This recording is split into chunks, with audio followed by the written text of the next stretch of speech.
Niche day, so PBB day kay mo support jud ko nimo. Na kay posibilidad jud makuha. Wala ko nag-joke. Serious ko. Puhon-puhon kung tagaan kag chance. Support jud ko. Kuya Juan, pero what if no? Niya nga akong title kay ang batang pandemic vlogger. Charis, bitaw uy, kabibo ba sa itong mga imahinasyon diring dapita? Ang kuyaw pa jud, kung 1 week pa lang nominado na. Labi na nga dugay kita mo bangon, aw mayawyawan ng kuya.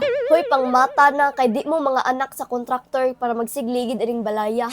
Agoy, kung diri sa balay ingnon kog anak sa dato ni mama. Sa PBB, ingon pud tag anak sa kontraktor. Ngano day na ba? Wa pud ko'y idea. Comment na mo bi kung unsay ni mastorya about anang isyuha. Basta ako dire chill ra. Kamo lang say ka stress ana ron. Kay puhon, kami na po'y maugtas igabot sa panahon.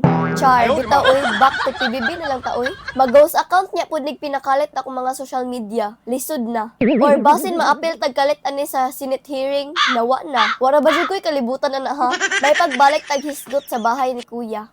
Kanang what if ba makasulod jud ko? Unya sa tanang housemates, ako ray pinakahilumon. O di ba? Imposible imaginon. Pero sige na oy, ihilom na lang nako ni ako mga damgo para way saba.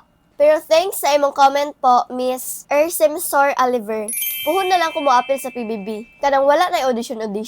Kanang ako na jud mismo ang duolon. Charot again. Kanisang pagskwela ang atong ipadayon.